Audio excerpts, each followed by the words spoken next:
25 సంవత్సరాల కంటే ముందు నేను ఐటీని ప్రారంభించాను. నేను గర్వంగా చెప్తున్నా, ఈ దేశంలో ఐటీ గురించి మాట్లాడుతున్న ఏకైక నాయకుడు నేనే. కంటిన్యూగా రాజకీయాల్లో దాని విలువ గాని దాని భవిష్యత్తును గాని నేను గుర్తుపెట్టుకున్నాను. అందుకే మిమ్మల్ని అందరినీ కోరుతున్నా, భవిష్యత్తులో శారీరక కష్టం చేయడం కాదు. ఒకప్పుడు మడకలు దున్నేవాళ్ళం, పెద్ద ఎత్తున మోసేవాళ్ళు, ఇప్పుడు అన్ని కూడా పోయినాయి. సెల్ ఫోన్ ఉంటే చాలు అన్ని ఆపరేషన్లు అన్ని అయిపోతున్నాయి. ఒకప్పుడు రాసి అలిచిపోయేవాళ్ళు లెక్కలు, ఇప్పుడు ఆ లెక్కలు కూడా అక్కర్లా, ఊరికి క్లిక్ చేస్తే చాలు రికార్డులన్నీ వచ్చేస్తాయి. ఒకప్పుడు తిరిగి అలిచిపోయేవాళ్ళం బిల్లులు కట్టాలంటే, అది కూడా అక్కర్లా, ఊరికి ఒక బటన్ కొడితే మీ అకౌంట్లు ఇది అవుతాయి. ఇప్పుడే మిత్రులు ఒక మాట అన్నారు, ఒకప్పుడు 1650 కోట్ల రూపాయలు రైతులకు బకాయిలు పెట్టిపోయారు. 8 నెలలు సంవత్సరం రైతు పండించిన పంటకు తీసుకొని డబ్బులు ఇవ్వకుండా పోయారు. ఈ ప్రభుత్వం వస్తానే ఆ 1600 కట్టాం. ఇంకొక మాట చెప్పాను, 1600 కట్టడమే కాదు, 48 గంటల్లో రైతు వరి ధాన్యం ఇస్తే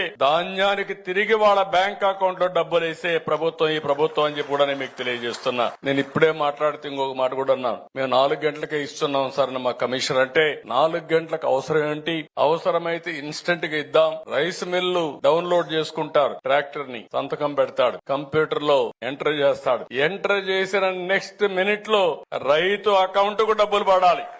తొందరలో వాట్సాప్ గవర్నెన్స్ తీసుకొస్తున్నాం. మీరు ఒక పని పెడితే, మీరు న్యాయమైన పని అడిగితే అది చేసి మళ్లీ మీకు మెసేజ్ పెట్టే విధంగా తొందరలోనే ప్రభుత్వ పాలన ఉంటుందని చెప్పి కూడా నేను మీకు తెలియజేస్తున్నా.